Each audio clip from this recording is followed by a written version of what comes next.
Oggetti Socievoli. Oggetti Socievoli presenta. A Conversation With is hosted by Prisca Arosio. My name is Paolo Boccagni. I'm based in Italy, in Trento. I'm a social researcher on questions of migration, home, diversity, and care. And academically speaking, I'm a professor in sociology at the University of Trento. Your focus is really about home and homemaking and feeling at home. Actually, my question just to start is where does this interest about this subject come from, and why do you think it's important to research this subject?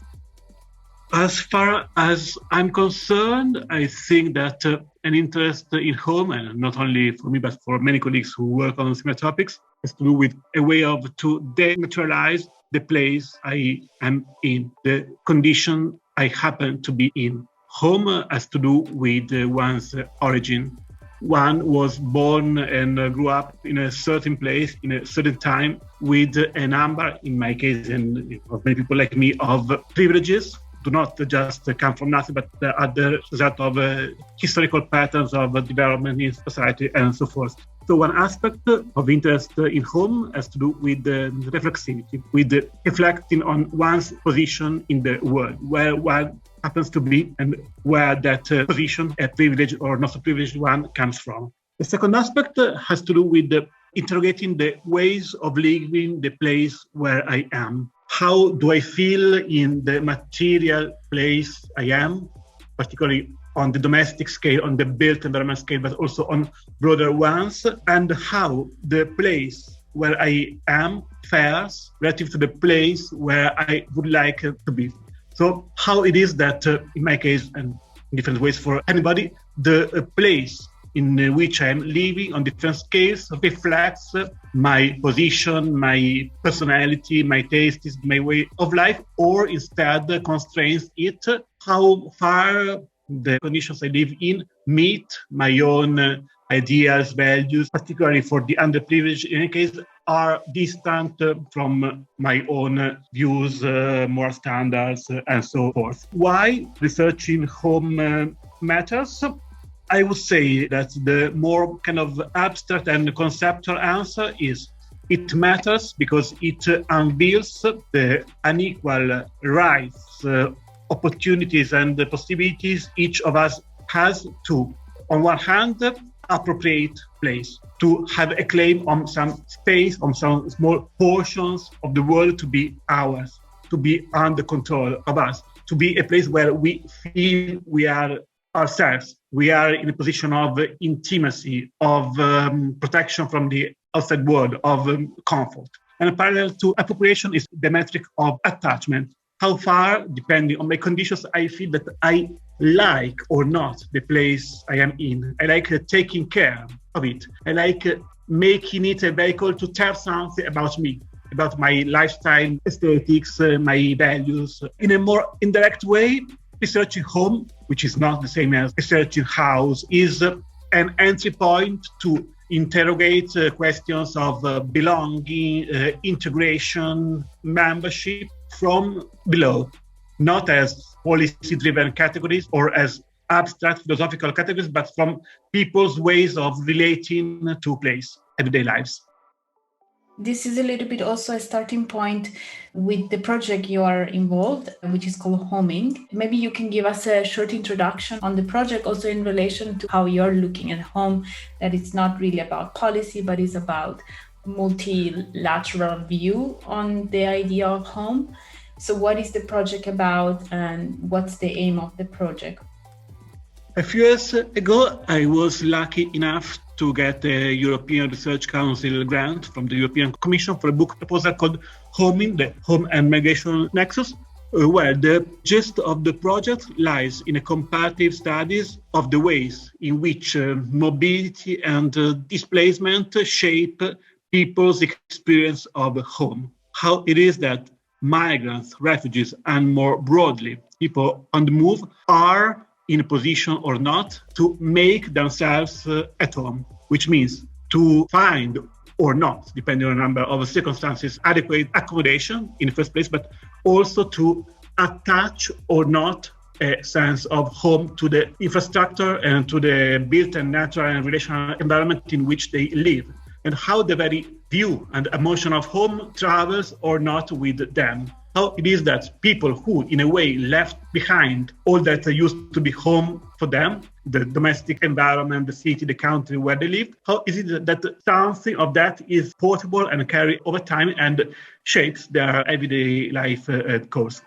We did research in a comparative perspective in 6 migration corridors in different geopolitical areas. Most importantly, we, a team of up to 9 colleagues based in anthropology, social geography, sociology, like myself, we have been publishing a number of pieces about this.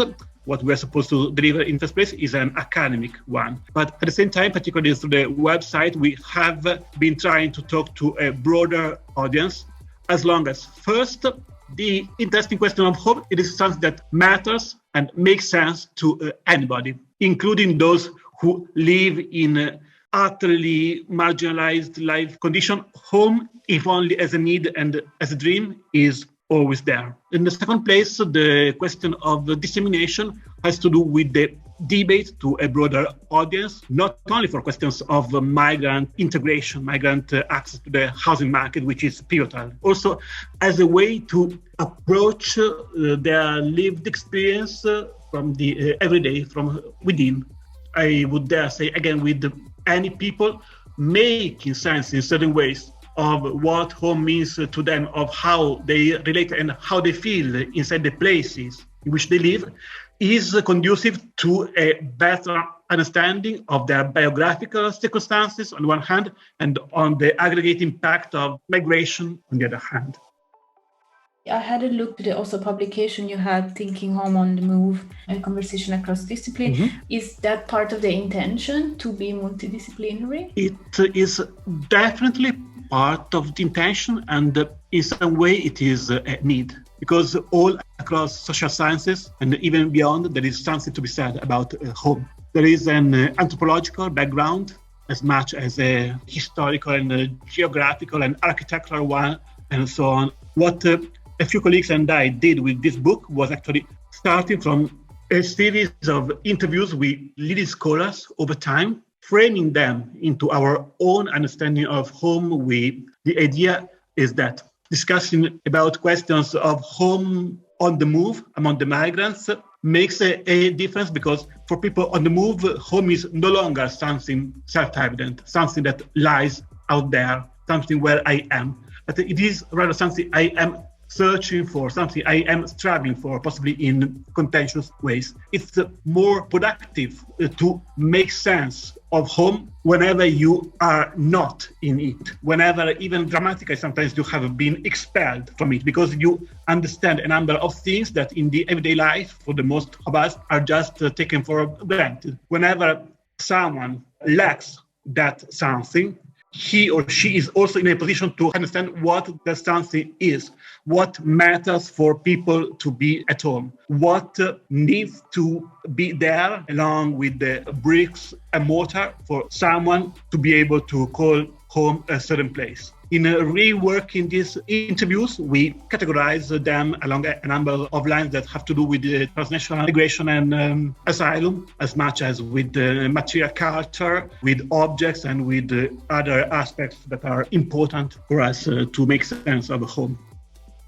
As you said, if there is a lack of something, then you try to understand what a home is. If you're staying in the same location for your whole life, or if your changes are minimum, then you probably don't ask yourself the question as much as people coming from a different... I mean, you don't need to. When you are on the move, and particularly forcibly on the move, you may not have any abstract interest for home as such, but you have to question about it, not necessarily because you like it, but because your life circumstances force you to do so. It's always surprising for me whenever I engage in conversation with the colleagues who have lived in different countries over their life course, to find out that questions like where, what, how it is home, for them are no academic abstraction, but are very much part of their lived experience and tensions, dilemmas, passion.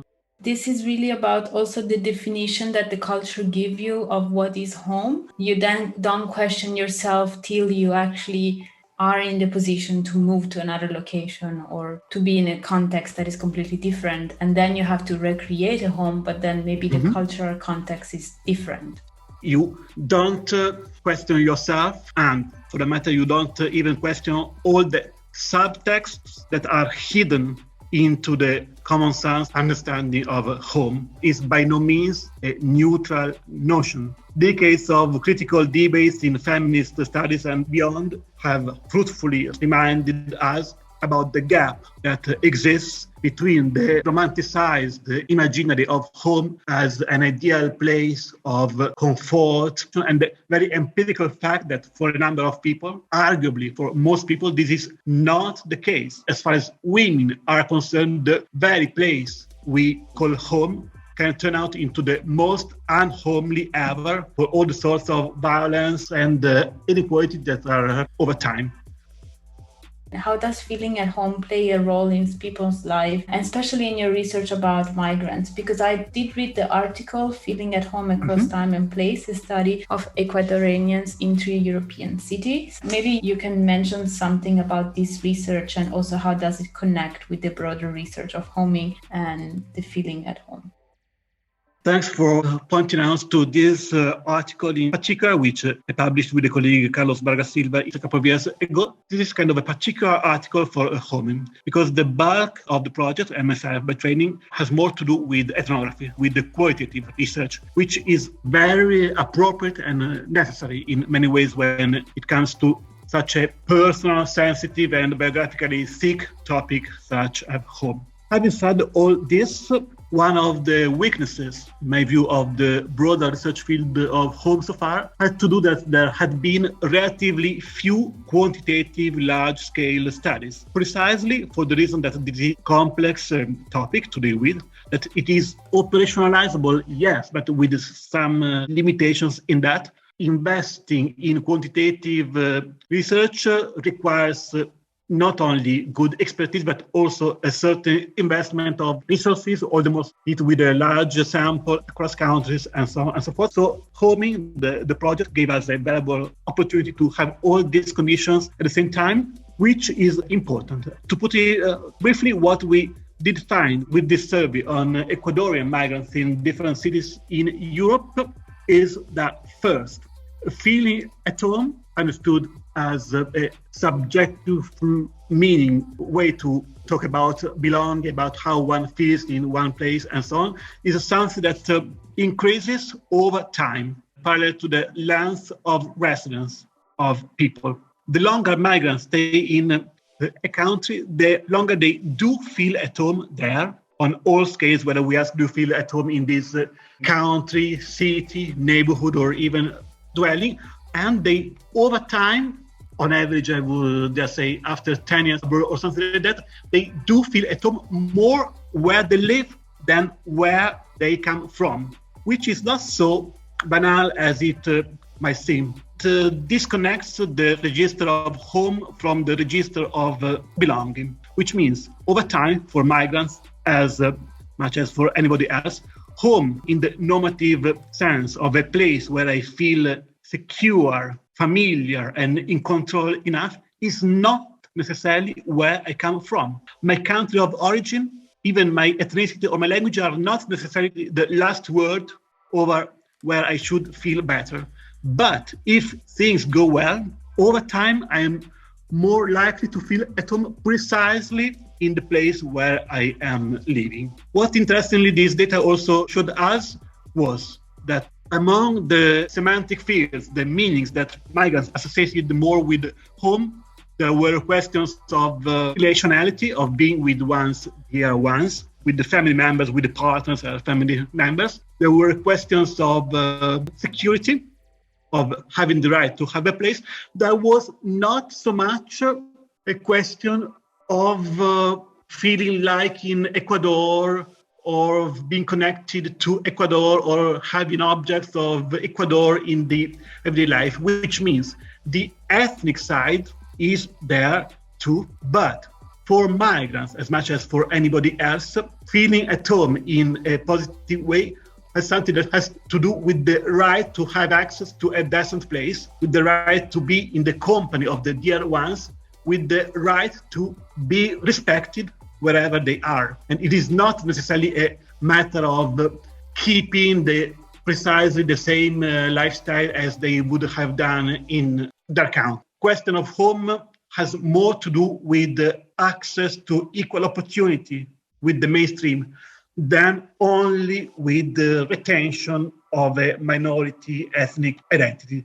It's interesting to see that all that has to do with home does not change only in relation to length of stay, but also to the life course steps, to the age of people. For young people, all their responses suggest that the important things for them to frame a place as home is not so much the location of the place or the materiality of the place as the people who live there, as the dear ones, the friends, the partners, who are more important than the location as such in turning a certain place as home. The more people go old, the more the materiality of place, the attachment to a particular place matters relatively even more than people, which becomes very evident if you think of the elderly, of the older people. The home year after year tends to embody materially the memories of one's life course, particularly for older people, the ability, the possibility for people to move, the more important for them to retain control over a smaller portion of place. Well, one other article that I found quite interesting that you wrote also recently was about Stay at Home as a YouTube performance. And I thought it was kind of an interesting point of view, because if before you really talk about home and migration and mobility, in this case, it's really focusing on the lockdown experience with the viewpoint on people behind the screen. Mm-hmm. Maybe you can give a short introduction to the article. Sure. So we were at the beginning of lockdown. It was no more possible for quite a while to engage with the people on the street and so forth. So we tried to make the most of it by some sort of virtual ethnography with two colleagues, Alberto Prodesco and Federico Bruna. We selected during the period of strict lockdown in Italy between March and May 2020, all the YouTube's video that went along with the former slogan "Stay Home" that were posted in Italian in that period. What we found out were different ways to use the domestic space. So our question was, once people represent that domestic space because for a certain period this was the only legitimate frame, what happens in that space? First, of how people themselves speak about their home. Second, what use they make of their homes. It may be that a number of non-domestic functions all of a sudden enter there as proxies for gyms, for places for work, for a number of more things. So how the outside enters the home, but also at the same time, how people have to show something more of their own supposedly intimate and personal space, eventually finding out the ideal of the home as a private, protected, and sacred place is more an idea than a state of fact, as long as there are a number of interdependencies, as long as people have to bring something of work, of other life in the domestic space and make it visible. But also, however, that this, what sociologists would call colonization of the domestic space, is not a generalized and measureless phenomenon, because people have very much the power to decide of what should enter the screen and what should not. So there are still many ways in which people try to keep control over what they show and what they would like to hide of their private environment. Typically, some quite private sections of the domestic space are shown are from a number of YouTubers who have their own poetics. They are very normal people, that they have nothing to hide, and as part of their communication style, show themselves as they are waking up, as they are staying in the bathroom, but this is out of their own choice. There is a lot of knowledge and research that you're doing about home, and I think it's quite interesting because you're also doing quantitative analysis, and what you're bringing on the table is actually different than what we would think as an intuition. So how do you think all of this knowledge and research you're doing can actually help designer to make better homes for people? Starting from the bottom up, from the micro level of the dwelling, I see here a tension between two pressures. On one hand, the pressure, which I see as a very positive and necessary and critical one, to make the domestic space adapt to the life conditions and needs of those who live in it. Particularly the debate on the domestic space for the elderly, but also for people with disabilities. The domestic environment, and any built environment for that matter, is no neutral. It does need to be reconfigured in certain ways where people with particular characteristics and needs are dwelling there. So here there is a primary question, I would say, of social justice and special justice that involves also designers, architects. When it comes to immigrant minority groups, there is some orientation, some minority, but increasing debate in the literature to emphasize the need for the built environment, and particularly for the domestic environment, to address cultural needs, which may have to do with religion, with rituals in the everyday life, with the expected position and realm of action of men and women within family life, so within the domestic environment, and so forth. Here, on one hand, I am sympathetic with the drives against discrimination to facilitate the acknowledgement of multiculturalism and diversity, which drives this debate. I also see a major risk, potentially, which is to over-ethnicize people, and in this case, to over-ethnicize the dwellers. I mean that wherever people are in a new dwelling, say people with a certain religious background, they are not reducible to that background as such. They are also family people that have certain characteristics in terms of employment, education, age, should not be essentialized under one level only. We should think that all young Italians like you should have the same kind of dwelling, should have supposedly the same kind of dwelling needs and tastes, which clearly doesn't make any sense. There is some risk in this debate to over-culturalize housing needs relative to the fundamental existence of housing needs in the first place. Sometimes I suspect that there is some risk to over-emphasize the cultural aesthetic side relative to the fundamental need of people to have a decent and affordable housing in the first place. How were you using the living spaces at home, and how this has changed during your lockdown experience? Under the lockdown, I realized for the first time that my 3-room apartment is incredibly tiny, because for the first time, however, we happen to be the 5 of us, my family, myself, and my 3 children, all day, all time in the same few rooms to do school, lecturing, working, or whatever else. However, I am very lucky and privileged to have a job that is highly flexible. I can work from wherever, in whichever time. The perception of the same place where you have been living, in my case for 12 years, changes in a drastic ways under these particular new life circumstances. And what type of value do you give to objects, and how this has changed during your lockdown experience? I think I give them much more value than I should.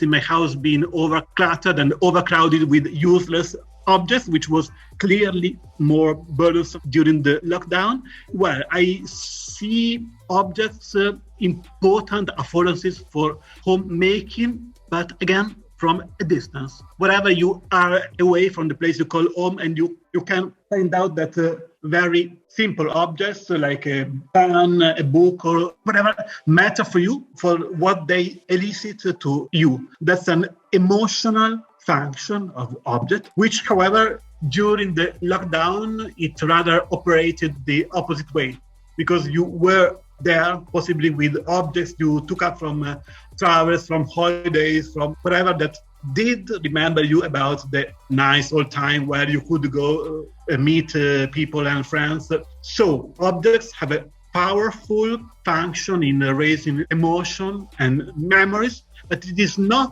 necessarily only a positive function. They can connect you with the most beautiful or idealized part of your life as much as with your bad or worse parts, nightmares, and so on.